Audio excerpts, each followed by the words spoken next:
A vida pode ser uma verdadeira aventura, quente, rápida, Vagarosa ou triste. às vezes cheia de altos e baixos. Mas, segundo os psiquiatras, qualquer parte da vida pode ser rotulada de doença mental. A sério, como por exemplo. Digamos que você tem estado perturbado depois de uma separação. Bem, isso pode ser rotulado de depressão, E se você estiver nervoso antes de falar em público, isso é? distúrbio de ansiedade, Ou ser muito falador e superativo. maníaco. Soa um pouco louco. É verdade. Mas quanto disto acontece realmente? Vamos perguntar. How many people do you know that have been diagnosed with a mental disorder? Diagnosed with a God, off the top of my head, maybe one person that I know who's been diagnosed with a mental disorder. Probably just one. So, yeah, maybe 2 or 3 people, maybe in the 3 or 4 range. 4 or 5, maybe 5. 6 people in the household. 6, 7. 10. A dozen or so. About 20. How about 30? Would definitely be in the hundreds for sure. The total number of people that I know in my lifetime has been diagnosed with a mental disorder probably fall around the range of 100 to 150, and I'm 23 years old. É lá, mas de onde vêm esses distúrbios? Do Manual de Diagnóstico e Estatístico de Doenças Mentais da Psiquiatria.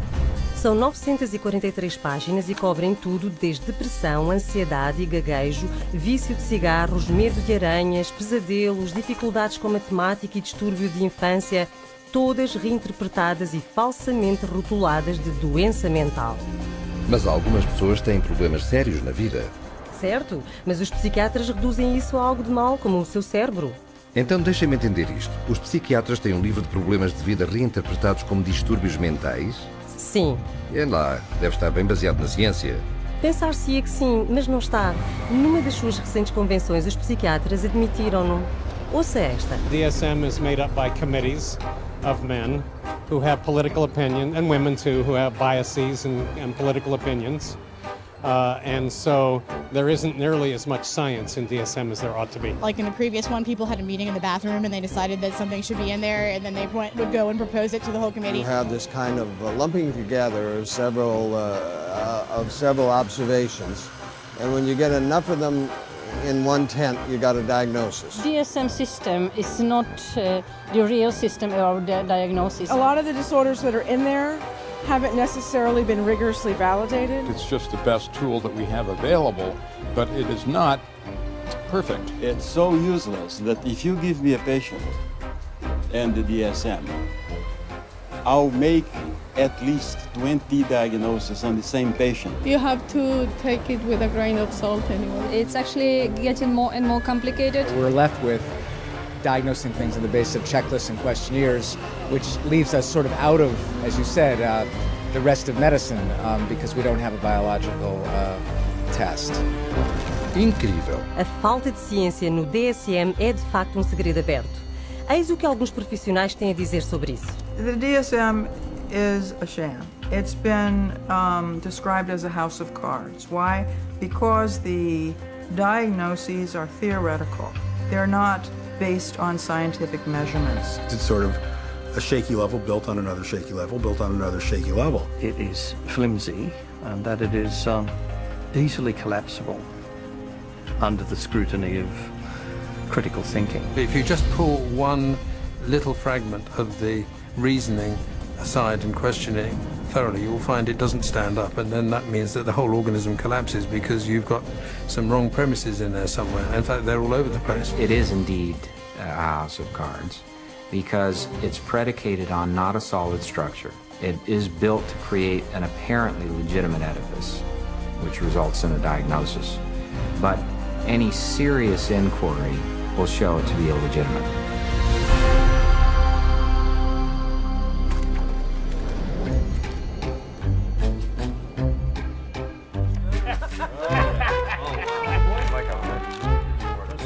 Moneymakers here, I tell you. With schizophrenia, Mas se o DSM não é baseado em ciência, em que é baseado? Começa com um simples desejo da psiquiatria e psicologia serem aceitos pela medicina. We psychologists have always desperately wanted to be accepted as a real science, as a true science. Now, what the early psychologists did was they looked around and they saw what other scientists were doing and they decided to emulate them. Modern approaches to classifying psychiatric disorders dates from the 19th century. Nearly all the clinical concepts we have today originate from that time. Probably the most important of all was a chap called Emil Kraepelin, who worked first of all in Heidelberg and then in Munich. Nunca ouvi falar dele. Emil Kraepelin é bem conhecido como o pai da classificação psiquiátrica. Ele foi a primeira pessoa a classificar o que pensou ser doenças biológicas no cérebro. Havia demência precoce, que é agora chamada esquizofrenia, doença maníaco-depressiva e psicose paranoide. Ainda existem no DSM hoje. É tudo? 3 distúrbios? Sim, só 3. Mas o sistema de Kraepelin em breve tornou-se muito popular. Ouça isto. Kraepelin's system caught on very quickly, not only in the German-speaking world, but also in the English-speaking world, in the United States and Britain. It caught on because up to that point, nobody had an agreed way of talking about patients. So in the early 1950s, there was compiled Diagnostic and Statistical Manual of Mental Disorders. Now, there are very few statistics in the book. Disorder is used essentially as a euphemism for illness. This is a book which catalogues mental illnesses for which no medical sign has ever been discovered. Este panfleto primitivo tinha 130 páginas e listava 112 distúrbios mentais. Pequeno comparado com o atual DSM, mas muito maior do que qualquer coisa que Kraepelin visionou. Por que tantos? Porque ao definir mais e mais coisas como anormal, os psiquiatras podiam pôr as suas mãos numa grande soma de dinheiro do governo. Definir a vida, o que queres dizer? Bem, coisas como prender a respiração, morder as unhas, chupar no dedo, sonambulismo, pobre eficiência, até homossexualismo. Isso é ridículo. Incluíram tudo isso só para ter pessoas para tratar? E mais.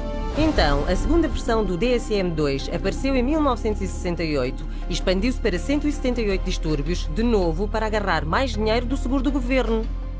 Para fazer isso internacionalmente, o DSM-2 foi especificamente escrito para alinhar com a Classificação Internacional de Doença, o ICD, um livro extensamente usado na Europa e em todo o mundo, que, além de diagnósticos psiquiátricos, lista doenças médicas reais. Então, isso é como os distúrbios foram aceitos pela medicina principal. Foi o começo, mas o DSM-2 ainda não era científico, já que foi pesadamente influenciado não por testes clínicos atuais, mas pelas teorias do psicólogo austríaco Sigmund Freud. Deve ter existido uma grande quantidade de neuroses nesse livro, certo? Sim, mas não havia absolutamente nenhum conhecimento do que os causava. Eles nem procuravam por uma causa.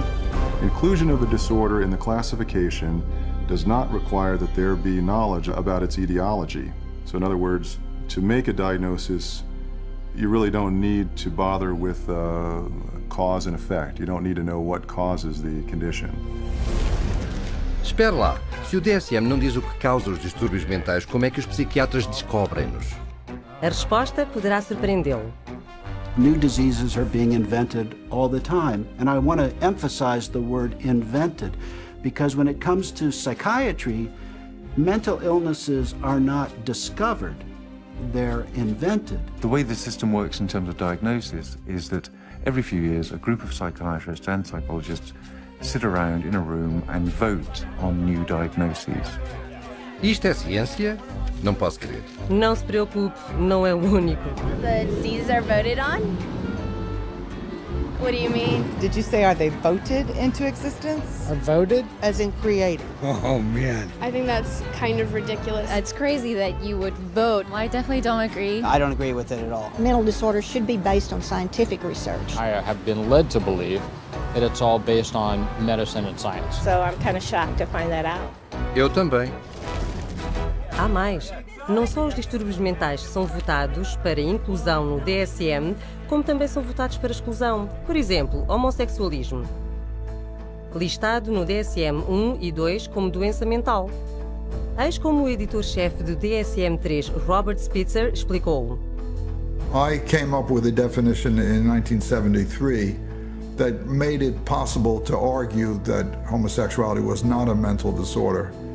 On a vote, essentially, at a conference of the American Psychiatric Association, it was removed. Now, did they discover that homosexuality was not a disease through scientific processes? No. It was included for political reasons, and it was removed for political reasons. And the end result is a vote. It's a supposed democracy. So to call it science is is a complete fabrication. Então o DSM é de facto político, não científico. Exato.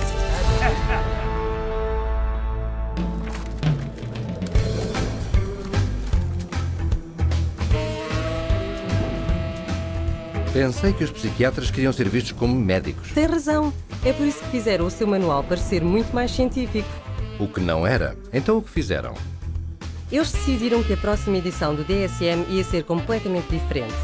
Foi uma decisão que mudou a psiquiatria para sempre.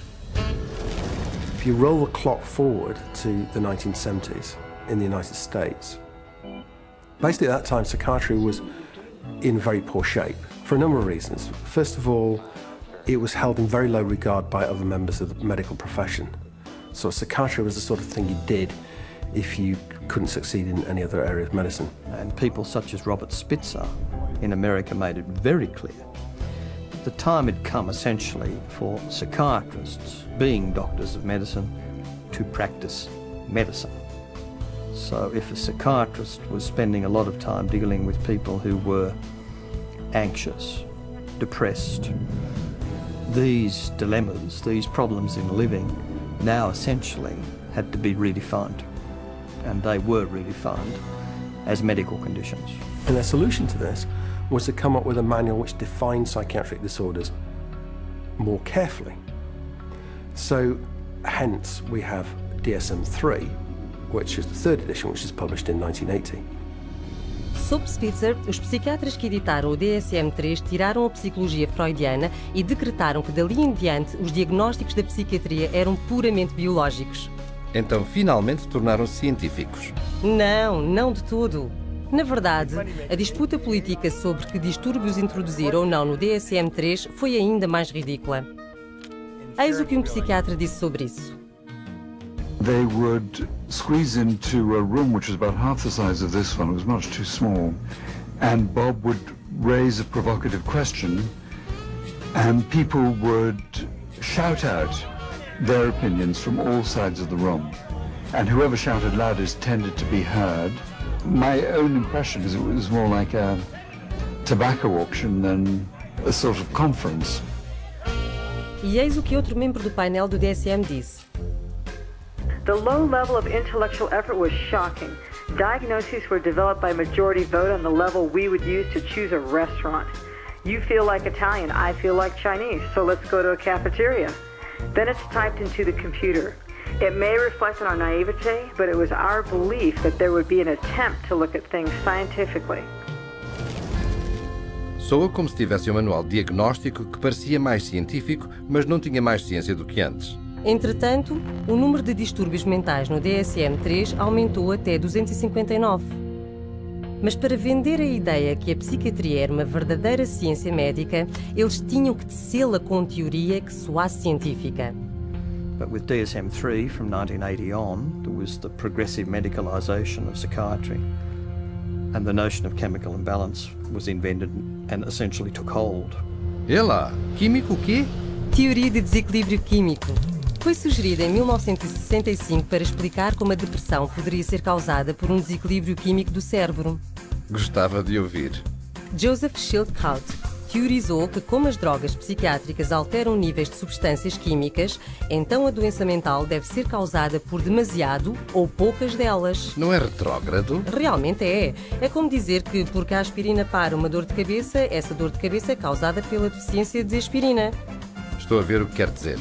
Mas foi convincente dar à psiquiatria e ao DSM-3 a aura superficial de ciência. Como Robert Spitzer disse.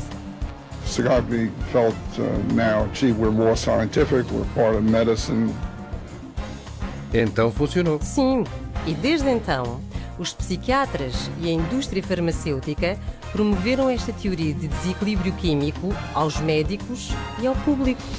If you are one of the millions of people who live with uncontrollable worry, anxiety, and several of these symptoms for 6 months or more, you could be suffering from generalized anxiety disorder, and a chemical imbalance could be to blame. Pristique is thought to work by affecting the levels of 2 chemicals in the brain. It works to correct chemical imbalances in the brain, which may be related to symptoms of social anxiety disorder. Cymbalta works on serotonin, and norepinephrine. Hundreds of thousands of patients have been prescribed Abilify. Ask your doctor. Ask your doctor. Talk to your doctor. Call your doctor. Ask your doctor about Cymbalta. Pristiq is a key in helping to treat my depression. Ask your doctor about Pristiq. You come to my office, and I say to you, well, you describe what's going on in your life and your symptoms, and I say, well, it's clear to me that you've got a chemical imbalance, and we're going to write you a prescription for this. The truth of the matter is, there's no such thing as a chemical imbalance. There's no test out there that they can depend on that tells you have a chemical imbalance. There's actually, in fact, dozens of studies showing that there isn't any measurable imbalance. So psychiatrists will explain to patients all the time, this is just like diabetes. In diabetes, you have low insulin, we have to readjust the insulin level.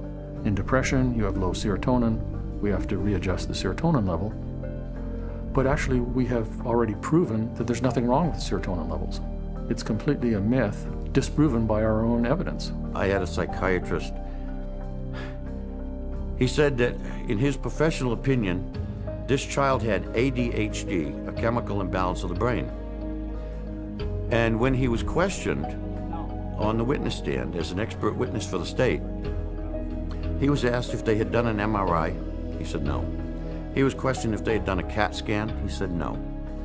He was asked if they had done any bodily fluid check known to medical science to prove that this child had a chemical imbalance of the brain. He says no. And when he was asked how he arrived at this ADHD diagnosis, a chemical imbalance of the brain, it came down to that he had counseled and observed this child for 2 hours, and half of the time was observing. How do you arrive at a diagnosis of a chemical imbalance of the brain by talking to a child and observing them for 2 hours? You don't, okay? It's pure guesswork. Ela, isto é a sério? Veja por si.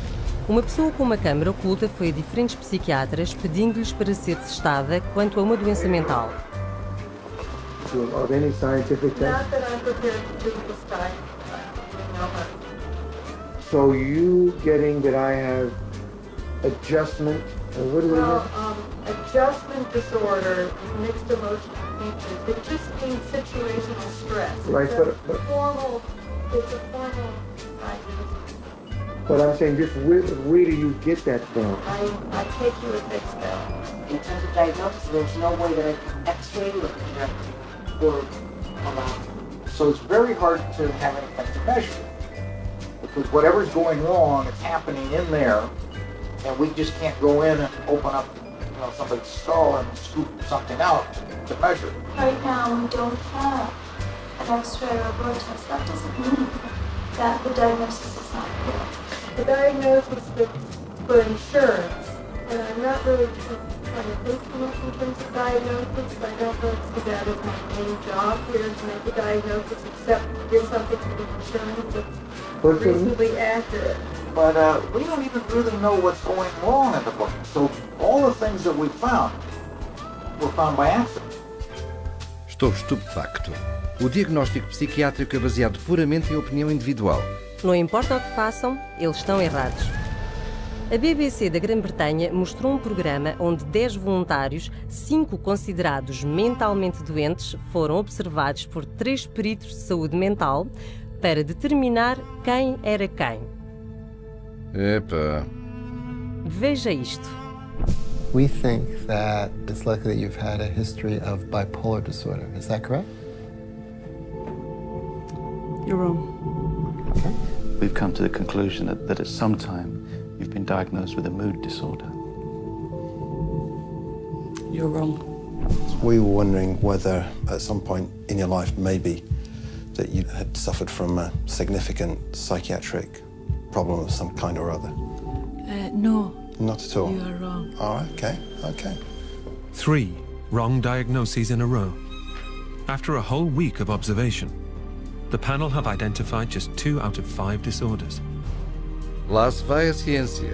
Ora bem.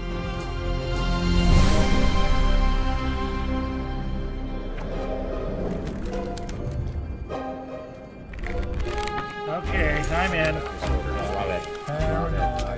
And I got a pair of compulsive disorders here. Como podem os psiquiatras dizer que se baseiam em evidência quando não têm nenhuma evidência? Vai mais longe. Os psiquiatras não têm testes para provar o distúrbio mental que rotulam e nem conseguem definir o que é um distúrbio mental. Não. Eles até o dizem no DSM. Veja isto. Although this manual provides a classification of mental disorders, it must be admitted that no definition adequately specifies precise boundaries for the concept of mental disorder. There you go. Incrível. Mas os psiquiatras não acabam aí. 14 anos depois do DSM-3, eles publicaram o DSM-4. E o seu editor-chefe foi mais rude sobre o termo distúrbio mental. There is no definition of a mental disorder. It's bullshit. I mean, you just can't define it. Então, mesmo admitindo que não podiam definir distúrbio mental, um termo que usaram no título do seu próprio manual, eles adicionaram mais distúrbios. Muitos mais. 115 para ser exato, para um total de 374. Isso é mais de 3 vezes o número de distúrbios listados no DSM-1. E em apenas 40 anos. E este livro pesa quase 2 quilos. É maior do que as páginas amarelas. É um catálogo de doenças mentais. Com ele, 120 milhões de pessoas em todo o mundo foram diagnosticadas com uma doença mental. É lá. Mas e as doenças de classificação internacional? Houve um aumento em distúrbios mentais aí também? Sem dúvida. A secção de distúrbios mentais e comportamentais do ICD é quase equivalente ao DSM. O que acontece no DSM é espelhado ali. Está bem. Até agora descobrimos que não há um teste para identificar ou confirmar um diagnóstico de distúrbio mental, não há uma prova para a teoria do desequilíbrio químico e eles nem sabem o que é um distúrbio mental. E eles admitem-no, pelo menos uns aos outros. Aqui está um psiquiatra proeminente a falar numa recente convenção da APA. You're sitting in your office, you see a depressed patient, you have no idea what's the matter with them. And I know all of you think you know the answer, but in terms of evidence, I don't know the answer and I don't think any of us really know. Isso é espantoso. No entanto, eles dar-vos um diagnóstico muito rapidamente. Este é o outro psiquiatra influente na mesma conferência. Jim Burley at the Maudsley Hospital did a study once on how long it took people to make up their mind about the diagnosis after they entered a room. And it was about, how many, David? It was 2 seconds? It was a couple of minutes. It was very... 2 minutos? Sim. É claro, até o presidente eleito da Associação Psiquiátrica Americana disse que o DSM é uma piada. Well, what does D stand for? I used to think it is diagnostic, but over the last few years realized it is more like a dartboard. Jogo de dardos? Os psiquiatras dizem isto aos seus pacientes? Não. Os psiquiatras agem como se soubessem do que falam, enquanto mantêm o público no escuro. I was sent to a psychiatrist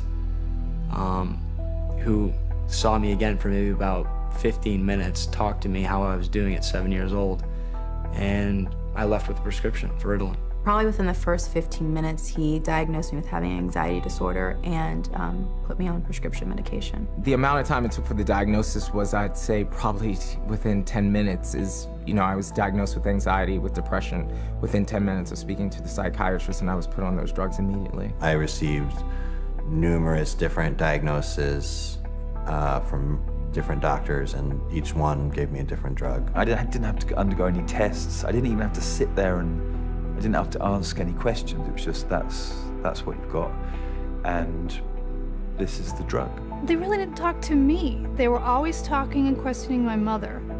It was all about getting the information from her and not from me. It don't make sense to me. I researched it, I done my research, and I still can't fully understand how you can diagnose somebody with a short attention span. There was never an explanation. Nobody really knew what it was or why it was caused or how did you get it? Why did anybody have it? And what could anybody do about it? Just here, have some medicine and go away. And I was put on, a horse's dose of an antidepressant called Effexor. 450 milligrams a day. They say if you're on 300, you're comatose. It wasn't always Ritalin. It went from Ritalin to Wellbutrin to Concerta to Adderall. I remember asking these doctors, is there any other way we can do this? Is there any other therapy? Is there something we can do that won't make me feel so badly, that won't give me all these side effects and just horrible sensations through my body 24 hours a day? Is there something else I can do that might be not having to do with medications? Doctor said, no. See, what you have is very complex. You have a chemical imbalance in your brain that the only thing that can correct it is medication. Vê lá, muitos diagnósticos, mas tudo o que recebes são medicamentos. Correto. Hoje, diagnóstico psiquiátrico significa realmente uma droga psiquiátrica. The whole question then becomes, okay, if we apply these labels, what next? And the what next tends to be, you get a prescription. And the prescription is for a drug that doesn't work very well and is toxic. It's like a 1-2 punch.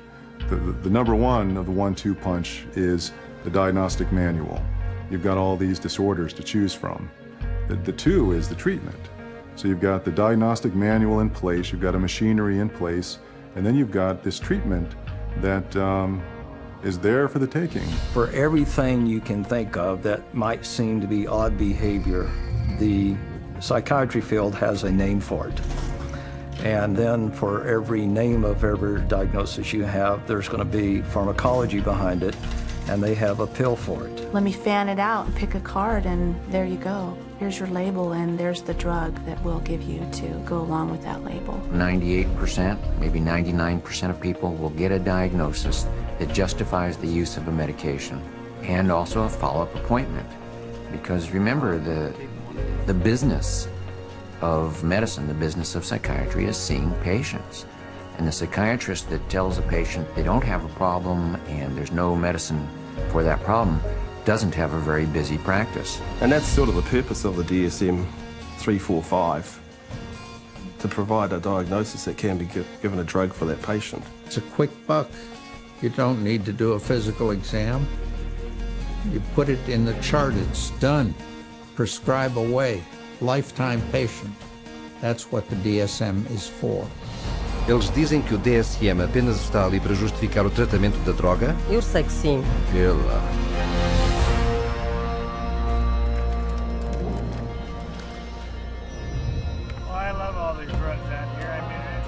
Então, se o tratamento primário da psiquiatria é drogar, haverá muitas drogas para receitar ali. Sem dúvida. Sabia que mais de 600 milhões de receitas são escritas para medicamentação psiquiátrica todos os anos? Epá! Mas e os pacientes que não querem drogas? De facto, o DSM tem uma categoria para elas também. It says V15.81, non-compliance with treatment. Now this category can be used when the focus of clinical attention is non-compliance with an important aspect of treatment for a mental disorder or a general medical condition. If you refuse treatment, then you probably are mentally ill, ipso facto, by that fact alone. Então, se não fizer o que o psiquiatra diz, é um distúrbio mental? É isso. Isto é mesmo assustador. Então, por que eles não seguem o tratamento? Porque as drogas que os psiquiatras receitam podem causar algumas reações físicas severas. Quer dizer, efeitos secundários? Bem, não exatamente. Drugs really don't have side effects. Drugs only have effects, and we arbitrarily differentiate those effects of the drug that we like, and we say these are the effects of the drug. And those that we don't like, those are the side effects. It's akin to saying that a bomb that comes down on a building kills people and destroys the building, and the military general says, oh, killing of the people is really a side effect. No, you cannot separate out the destroying of the building and the killing of the people. And so these are not side effects, these are direct effects of the drug creating disaster. People think antidepressants are going to make them happy, but it's not what they do. They numb them down, and then in themselves there's a withdrawal state from the antidepressants. They just become like robots, some of them. They're not actually able to experience the whole variety and range of human feelings and emotions and work with them and express with them and share them with others.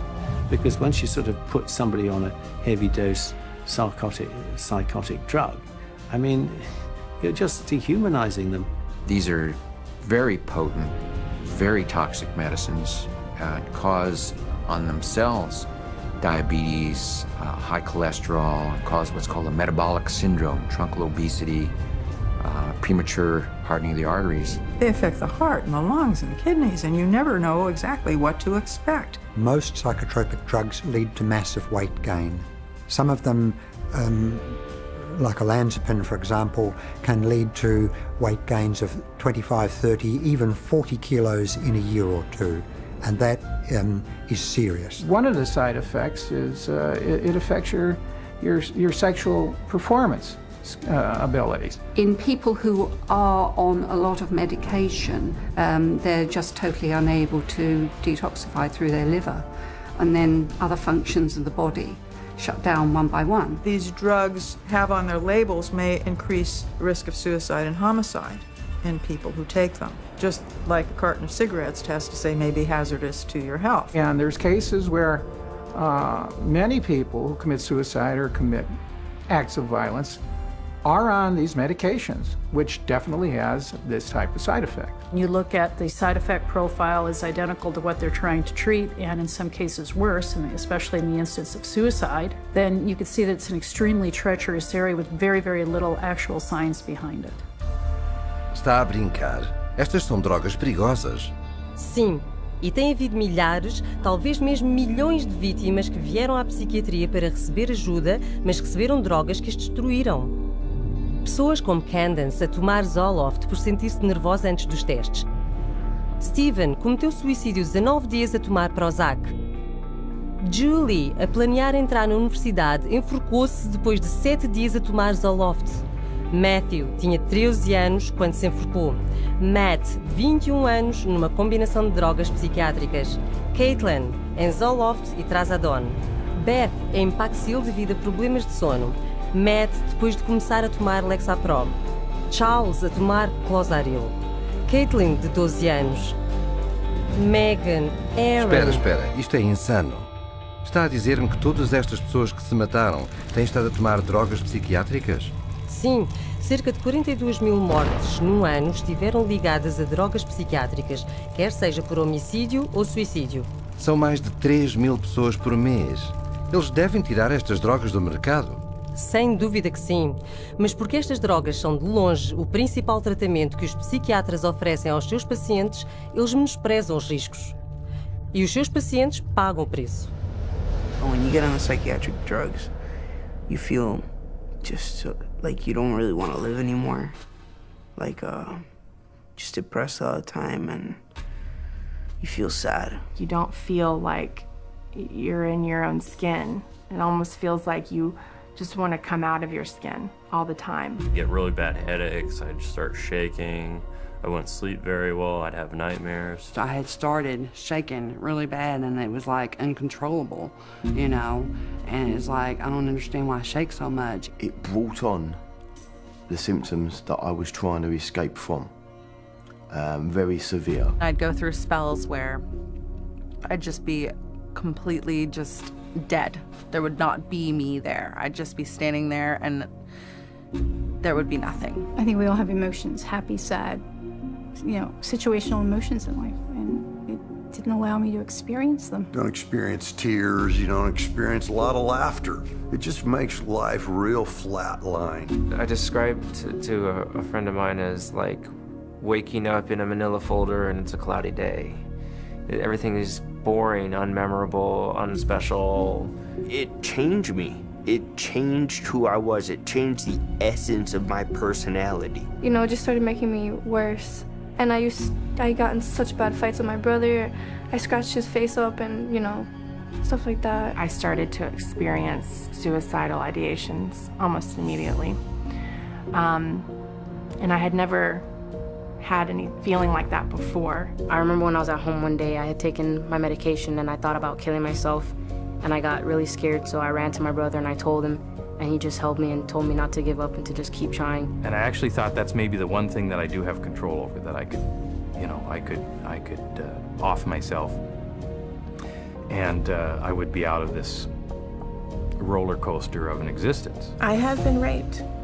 I have been coerced into doing things that I do not care to speak of. But just to put it in perspective, even having experienced that, the experiences in thoughts and loss of self that I had, being put on Prozac was the worst violation I have ever experienced.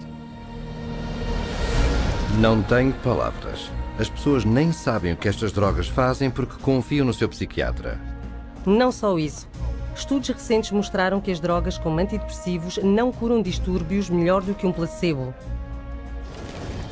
Então, para recapitular, não só o DSM oferece um rótulo para os psiquiatras, mas justificam as suas drogas poderosas que têm imensos efeitos secundários e nem sequer funcionam. Isto é mesmo baralhado. Sem dúvida.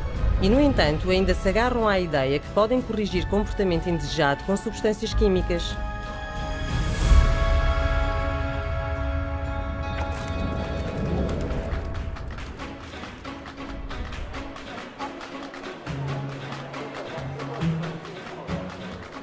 Naturalmente que a psiquiatria atrai a indústria farmacêutica agora que podem vender drogas para cada distúrbio no DSM.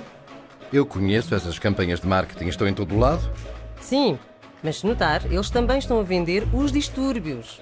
As companhias de drogas publicitam distúrbios do DSM na imprensa, na televisão e na internet, pedindo que fale com o seu médico. Eles põem os seus peritos em programas para falar sobre as últimas doenças mentais epidémicas. Eles põem artigos de jornais sobre elas e contratam psiquiatras para conduzir estudos e escrever ensaios para dar aos distúrbios um ar de ciência. Porque se as pessoas pensam que têm o distúrbio, elas pedirão a droga. Exatamente. The pharmaceutical industry markets disorders. Because if you can market a disorder, then you've got something to sell your product to treat. So people suddenly come to think of things they previously didn't regard as a disease state as a disease. Go to the doctor, see the psychiatrist then prescribes the drug that the drug companies have received FDA approval for, and everyone is happy except for the patient. They're all working together, the psychiatrists, the pharmaceuticals, and one feeds the other. So again, job security for the pharmaceuticals and also job security for the psychiatrists. E não são só as companhias de drogas que promovem estas doenças. Um psiquiatra, Joseph Biderman, criou e popularizou um distúrbio chamado bipolar pediátrico.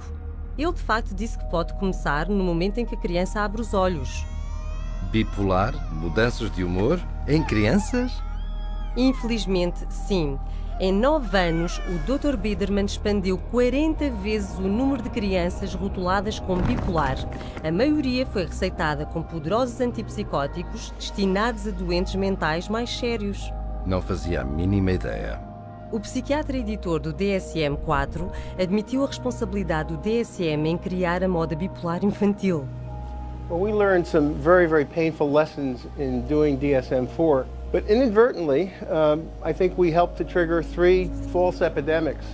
One for the childhood diagnosis of bipolar disorder. Demasiado tarde, não é? Para muitas crianças, sim. E como os psiquiatras dizem que os distúrbios mentais como bipolar não podem ser curados, os psiquiatras e as companhias de drogas fazem clientes para toda a vida. Assim, é uma parceria natural. Sem dúvida. As companhias de drogas oferecem imenso dinheiro para pesquisa aos psiquiatras, que depois criam mais diagnósticos para tratar com drogas psiquiátricas.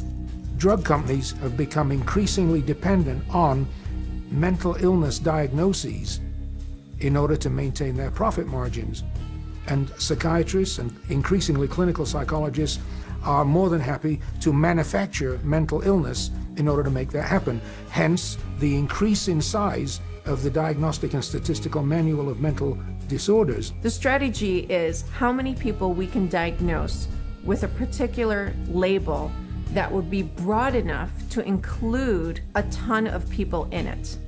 And the mentality behind that is the sale of the pharmaceutical drug, which eventually becomes the treatment. These drug companies are making a lot of money, and they're spilling that money and sending that money to people that will help support their cause.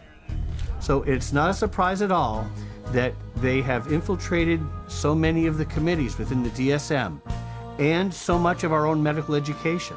Espera um minuto. As companhias de drogas infiltraram-se nos comitês de psiquiatras decidindo sobre que distúrbios incluir no próximo DSM?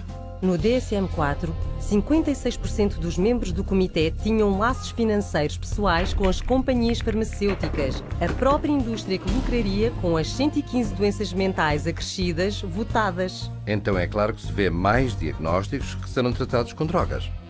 E muitos mais sintomas listados para cada um. The whole world is being made crazy, really.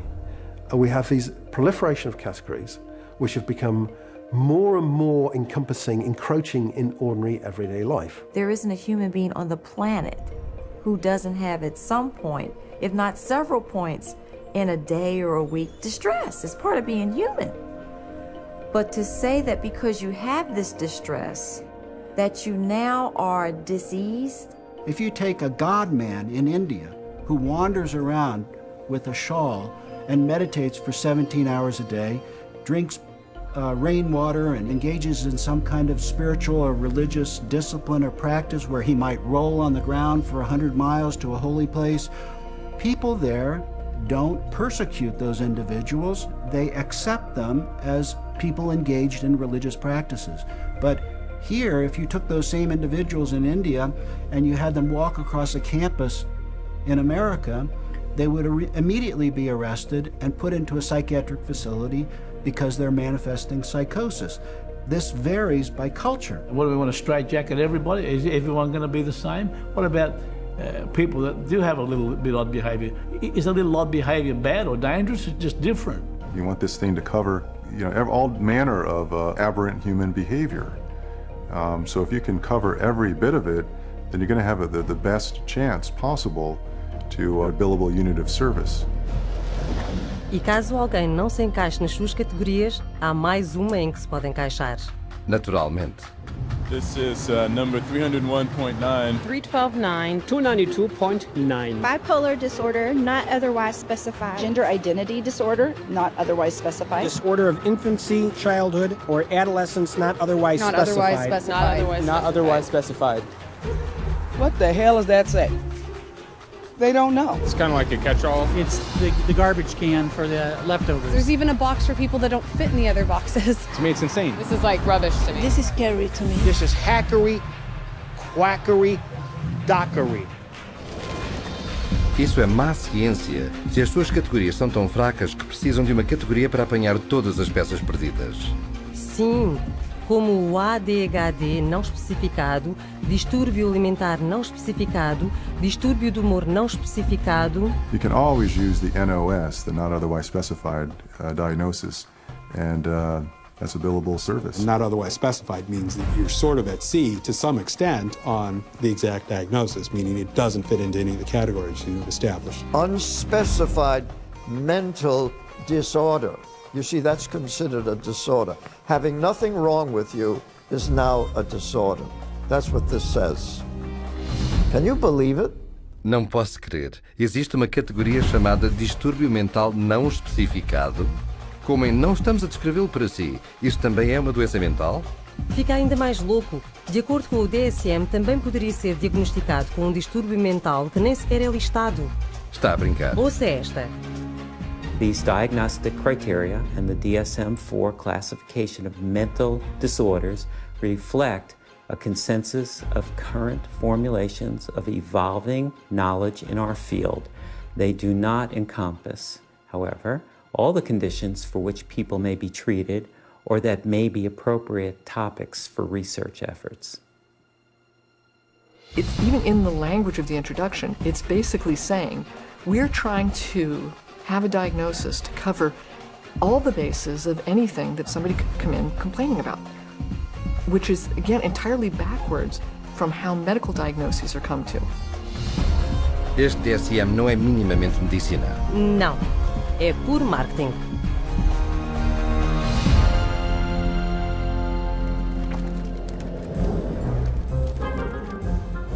God bless the insurance company. You get these multiple personalities that you call insurance companies. That's more insurance billing. That's to make money right there. Algo ainda me intriga. Se o tratamento psiquiátrico é tão longo, caro e ineficaz... Eu sei. Quem está disposto a dar essa quantidade de dinheiro para tratamento psiquiátrico que se arrasta por anos, muitas vezes durante uma vida, com resultados tão desprezíveis? Exatamente. Quem paga tudo isto? O governo e os seguros de saúde. Exato, os seguros. Na verdade, o lobby psiquiátrico farmacêutico foi muito eficaz em levar à aprovação de leis para forçar as seguradoras a providenciar saúde mental igual ao seguro médico. A chamada paridade de saúde mental, certo? Correto, mas economicamente isto tem sido uma catástrofe. So there's nobody who walks into a psychiatrist's office that isn't going to go out with a label. He's got 374 choices or so based on the Diagnostic and Statistical Manual list of symptoms. So he's got to fit you into one of those categories in order to get paid. The DSM really should be called, how to bill the insurance companies, how to get money from the insurance companies. It's a list of codes, and there's a number for everything, and that number goes on an insurance form, and then you get payment for it. The DSM is completely built into the system now because you can't get reimbursed by an insurance company unless there's a DSM diagnosis. A kid wets the bed, you can bill on that. They're going to have one called a skin picking disorder.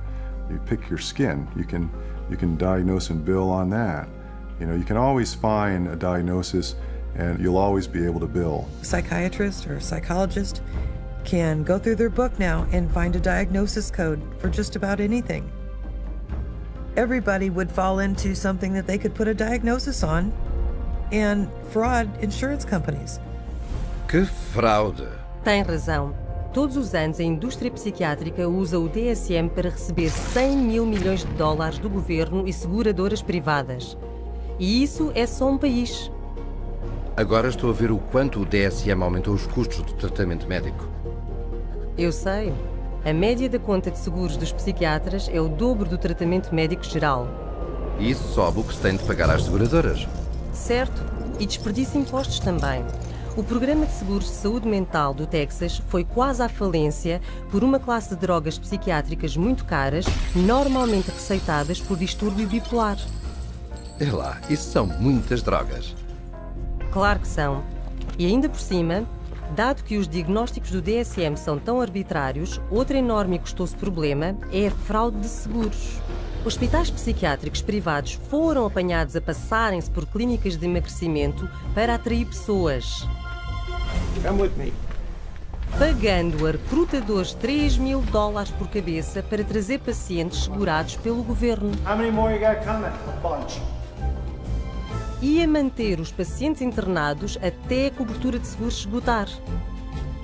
E tudo isso é por causa do dinheiro do seguro? Sim.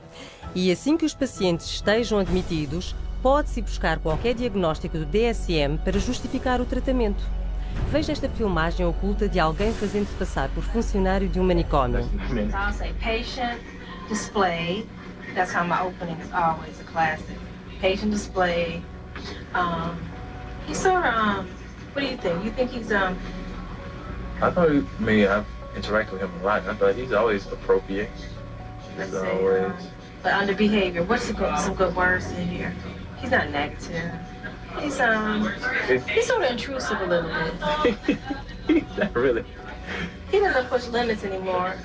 He didn't really act intrusive. He acts sort of anxious. Focus on the negative. And why should we focus on negative? Because that's how they get paid. This is what they told me. You write what you want to write. I know I got to write for you. So I know what I have to write. You know what I mean? So that's why why do you have to write it? So this place can get paid. Oh, okay. It's a business thing. It's not like I'm lying, but I always pull the negative out. You're supposed to. They tell you to. What? The negative? Pull the negative out. You pull it out of it. Isso não pode ser ético. Não é. E isso é apenas o começo da fraude.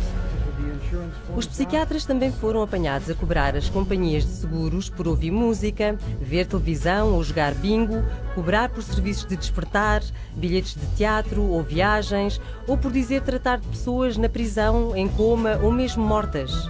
Não. Alguns psiquiatras foram presos por terem relações sexuais com os seus pacientes e chamarem a isso terapia. Isso é repugnante. Como um diretor de fraudes de seguros disse, a extensão da fraude é apenas limitada pela imaginação. Não fazia a mínima ideia. Poucas pessoas o sabem. A fraude da saúde mental custa às seguradoras e contribuintes 5 mil milhões de dólares todos os anos nos Estados Unidos. Deveriam prender estes criminosos e deitar a chave fora.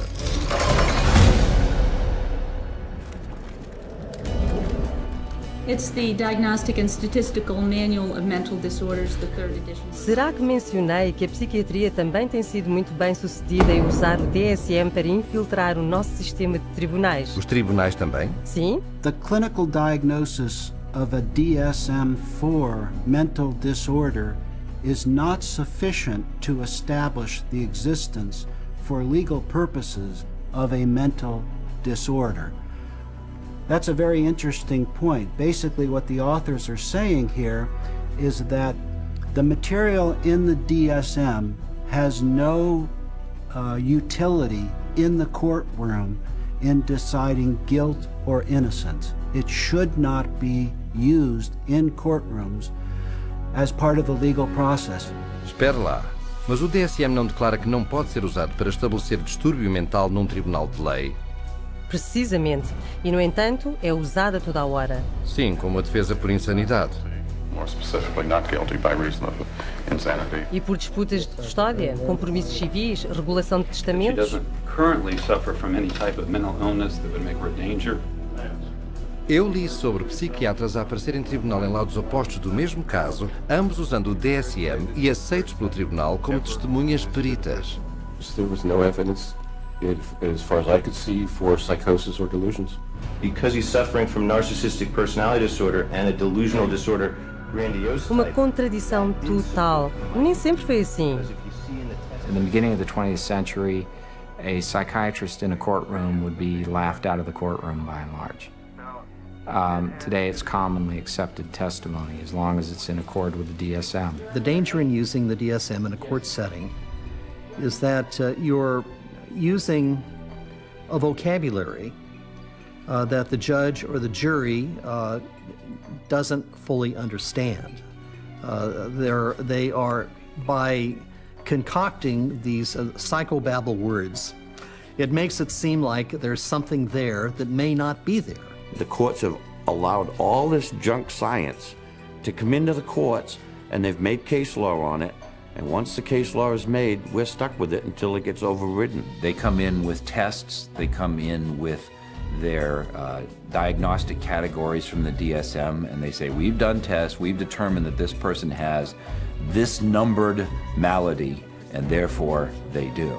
And there's almost no way to pry a judge out of accepting that. When a psychiatrist makes a diagnosis in court, is that the person is sent to a mental institution, deprived of liberty, and we have no idea whether he's guilty or not.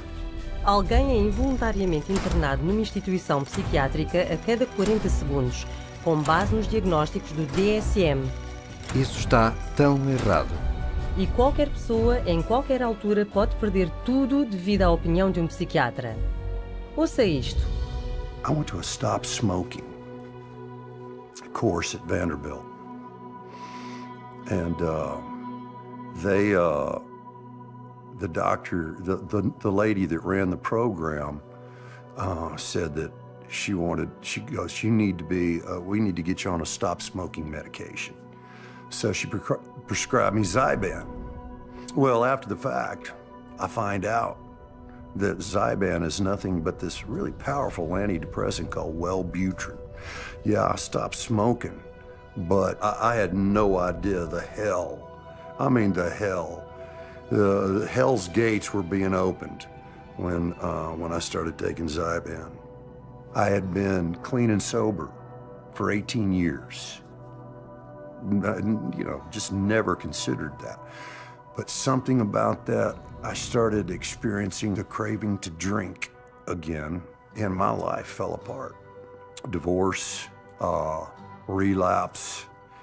So then a sibling of mine got wind of my relapse, wanted to gain control of my pocketbook and my life, and found the dirtiest lawyer in town who knew, one of the dirty psychiatrists, and bought and paid for an evaluation, had a hearing in a court before I was ever served notice. And the next thing I know, every right that a human being can possibly have was taken from me. And you have less rights as a conserved person than you do as a criminal. I mean, you are stripped of every right. You can't enter into a contract. You cannot marry. You cannot sue. You cannot even fight the legal system that has involuntarily put you in this. And it was all based on the psychiatrist's diagnosis, who never evaluated me. É inacreditável. Ele estava a tentar parar de fumar, mas em vez disso arranjou um diagnóstico psiquiátrico e os seus direitos foram-lhe retirados. Todo o seu dinheiro foi-se e ele foi encarcerado numa instituição mental. Mas se o que os psiquiatras fazem no sistema de tribunais é mau, espere para ver o que acontece a famílias. Children are taken away from parents every day in these juvenile courts because a person with a PhD or an MD after their name comes in and says, I've shown ink blots to a person and they may be a risk to a child. Just in my little state of Massachusetts here, there are 11,000 children in captivity taken away from families at any one moment. And almost all of those children are being drugged. And our own commissioner of children and families testified under oath that they drug 88% of the children that they take out of the families. 88% drogados é quase uma coisa certa. E essa é apenas a ponta do iceberg. Em todo o mundo, os psiquiatras estão a usar o tribunal de várias maneiras para tirar os direitos das pessoas e destruir famílias. Ora veja. Psychiatry has affected my family through the family law court rulings. The family law court has a court-appointed child psychiatrist who, it appears, determines the future of the child. It's just like a business in the court system that they forced you to undergo all of these psychological evaluations, and you have to pay thousands of dollars, but at the end of the day, it has been supported by no evidence, nothing. They'd said to me, Deb, you have a choice. Either you bring your son to get medicated, or we'll take your child away from you and put him in a home that they'll medicate your child. And then good luck. Basically, they were saying, good luck, Deb, to try and get your son back, but you'll get him back medicated anyways. And they put her in hospital, and that's when the psychotropic drugging started with Becky. And at that stage, I had no say over it. They refused to let her go. They would not let my daughter go unless she take medication. This was again a recommendation from the psychiatrist that once my son was radically ripped from his home and literally kidnapped and put in a new home with a perpetrator of domestic violence and of sexual assault, and is where he now lives, this psychiatrist said that he was never to have any counselling and never to see anybody. To have your family just disrupted like that, ripped out from under you, really, your whole life, just gone like that. And then you have to fight every day to get him back. It was very devastating. In some ways, it's worse than a death because it's unresolved and you know what the truth is. And you feel like giving up and not fighting back for that custody of that child, but you can't. There's just no justice. Isto é horrível.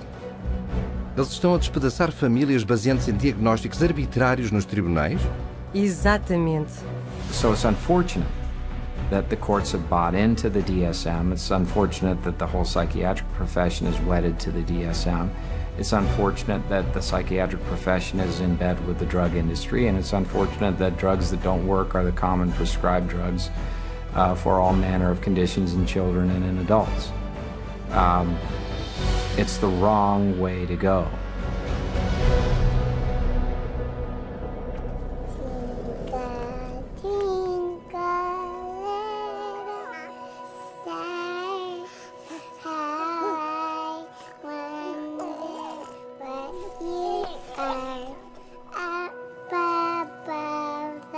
Oh não, eles não. Infelizmente, sim. As crianças são um enorme mercado para a psiquiatria. O número de distúrbios infantis no DSM aumentou desde 3 distúrbios em 1952 para 44 hoje em dia. Isso são 15 vezes mais. E, no entanto, o DSM admite basicamente que não deveria diagnosticar crianças. In early childhood, it may be difficult to distinguish symptoms of attention deficit hyperactivity disorder from age-appropriate behaviors in active children, such as running around or being noisy. We basically don't know the diagnosis from normal childhood. That's what that's saying. Distúrbio de hiperatividade com déficit de atenção. É isso que os psiquiatras atribuem às crianças que não se sentam quietas na classe, contorcem-se, correm ou trepam muito. Basicamente um comportamento infantil, certo? Certo, e 20 milhões de crianças foram diagnosticadas com algum distúrbio mental. Então, em vez de deixar as crianças serem crianças... Os psiquiatras estão agora a dizer aos pais que os seus filhos são mentalmente doentes e precisam de drogas psiquiátricas. It used to be that you were on the playground, you had the weird kid, you had the shy kid, you had the goof off, you had the hyper kid. You can't have that anymore. Now it's all medical diagnoses. For them to come up with new diseases and new issues and diagnoses in their book, it doesn't correct bad behavior, okay? They can give children all the pills they want. It still doesn't correct bad behavior. The thinking still is, you must fit into this mold. And if you don't fit into this mold, there's something wrong with you. And if you're not the person who designs the mold, too bad for you. A child is labeled and then they're brought to professionals who are trained a very particular way. They're all being trained that if the child fits into this category, then we should consider putting them on Ritalin because that's what they do. That is the protocol. The way the Ritalin will be marketed to the parents is that they will say, this is a drug to calm your child down. What they won't say is that methylphenidate is a form of speed. It's a form of amphetamine, and what we're actually doing is overdosing your child on speed. It's a stimulant.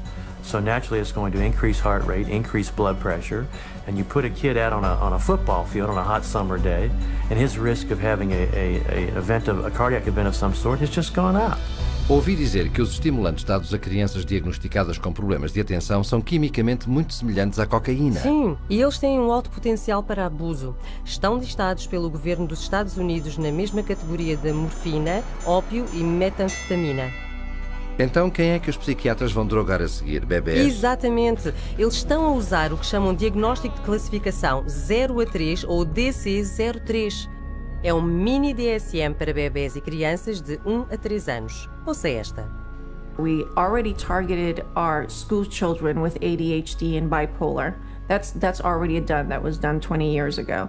And we're moving younger with DCO3 to the 0 to 3 age group where they're trying to make popular the idea that it's okay to medicate 0 to 3-year-olds. The idea of a program to determine whether a child from birth to the age of 3 has a mental illness is so preposterous, so absolutely insane, that it's simply an additional part of the insanity that is now extant throughout this country. I cannot think of a program that is more insane than that. How are they going to diagnose a 1-year-old or an infant with a psychological disorder? How do they know? You almost have to ask ourselves, if our societies become sick, what are we doing to our fetuses, our infants, our children, that would make us need to have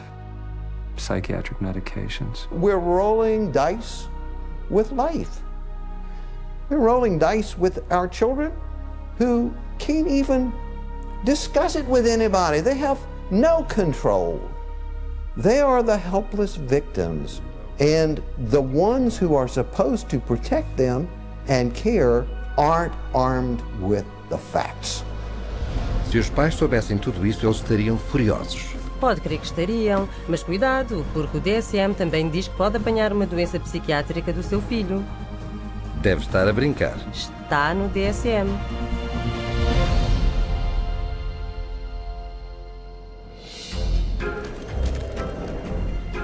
We're going to talk about some of the proposed changes that are suggested for DSM-5. Ouvi dizer que o DSM-5 é ainda mais louco do que o DSM-4. E ouviu bem.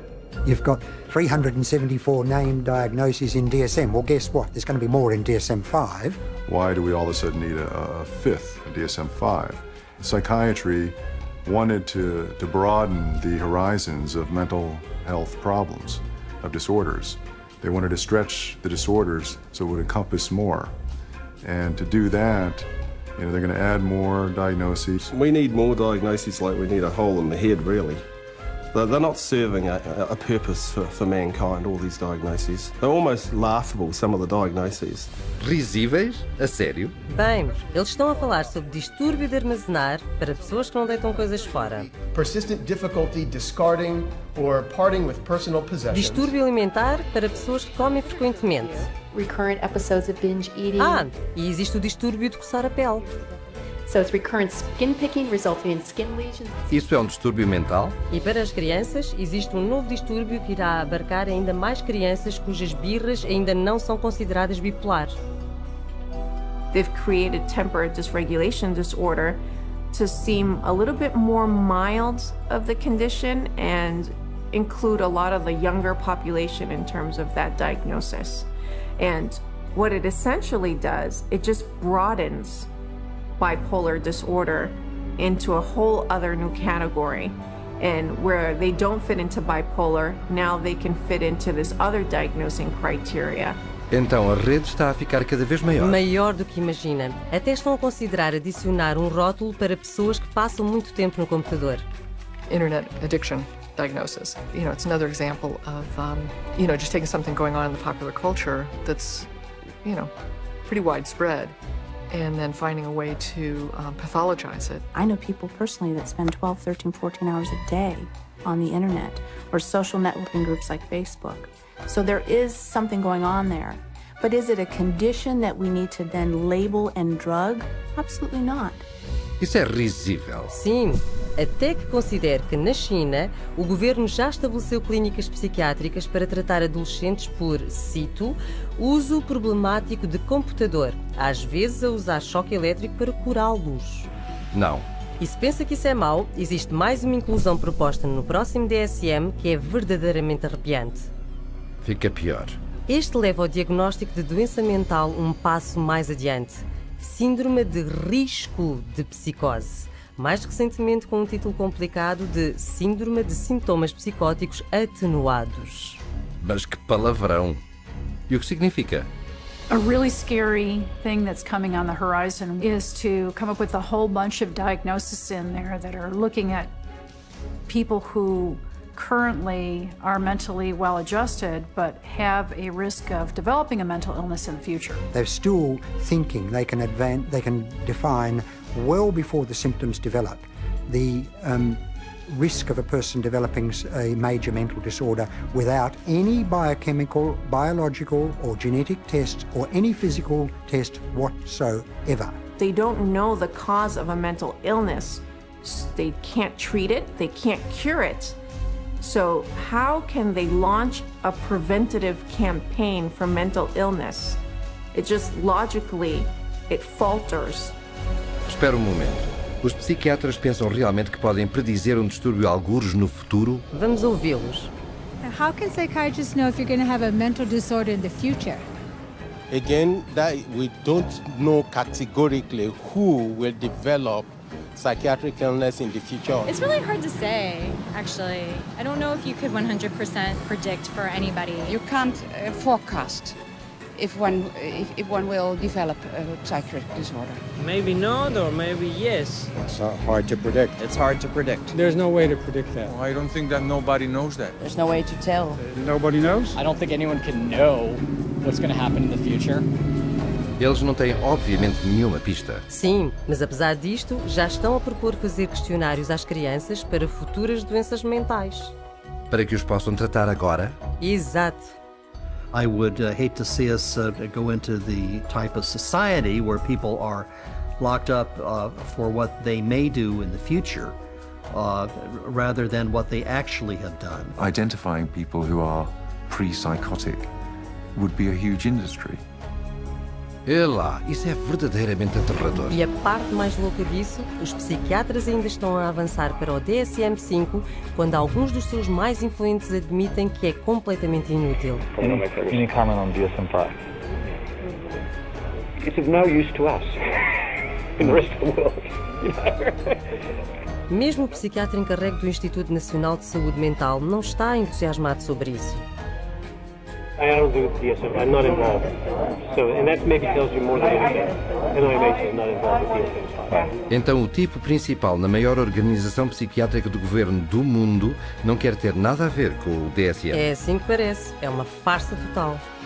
The Diagnostic and Statistical Manual is effectively the story that is being wrapped up in statistics and numbers and categories that when medicine tosses, doesn't fit any of our categories over to psychiatry, psychiatry says we'll find a category, and if we don't, DSM-5 or 6 or 7 will. I think in 2016 we'll be looking at DSM-6 and there will be 1,425 diagnoses and I'll have 900 of them. Isso é de loucos. Sim, mas tudo isso está concebido para encaixar mais pessoas sob o diagnóstico da psiquiatria. Para que possam cobrar até mais comportamento normal. Ora, aí tem.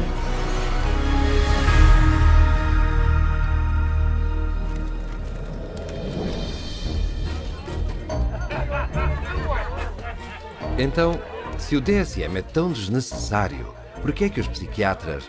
Oh, já entendi. É tudo uma questão de dinheiro, não é? Com a psiquiatria é sempre uma questão de dinheiro. E começa tudo com o DSM, como Robert Spitzer disse. The American Psychiatric Association found out it could make a lot of money by selling it. They've made a tremendous amount of money. Every time they revise the DSM system, the American Psychiatric Association makes a hell of a lot of money. Muito dinheiro? De quanto estamos a falar? De 6,5 milhões de dólares de vendas por ano. É lá. Mas não é só vendendo o DSM que fazem lucro. Os psiquiatras e as companhias de drogas fazem dinheiro sempre que o usam para diagnosticar alguém. You create disorders so that you can treat it with a drug.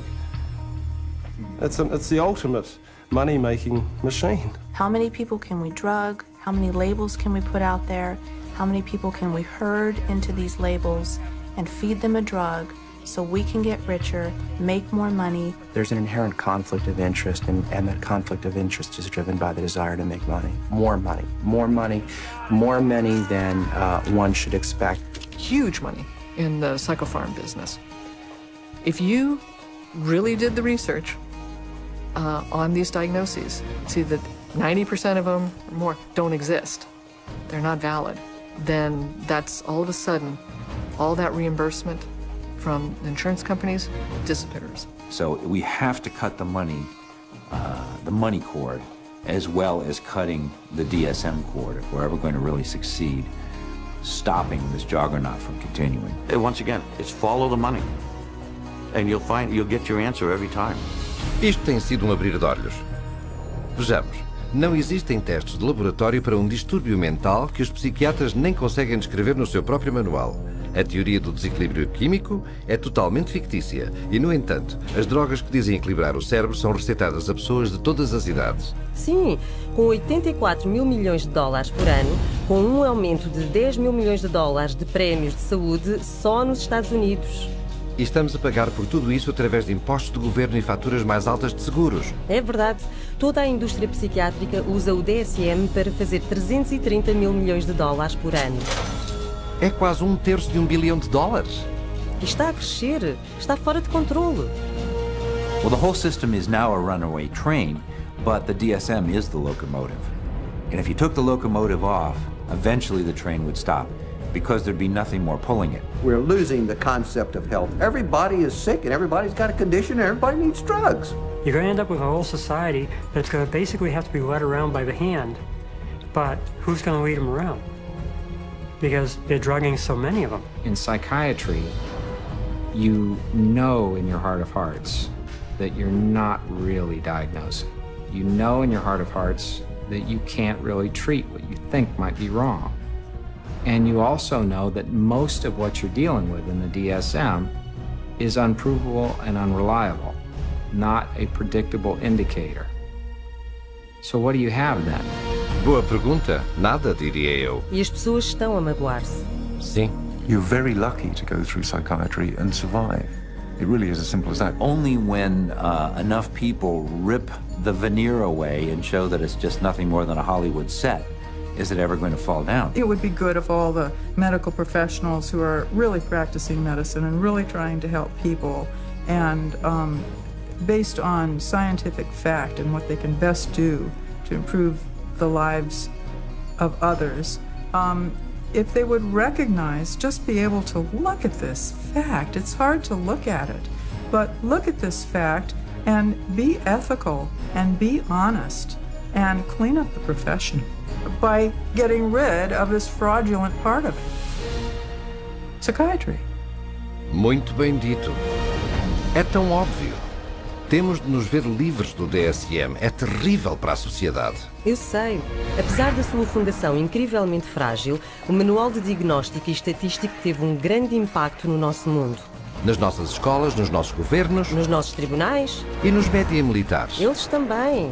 Basicamente em toda a nossa sociedade. E tudo isto sem uma única pessoa curada. O DSM é realmente mais do que um castelo de cartas. O Manual de Diagnóstico e Estatístico é a farsa mais mortífera da psiquiatria.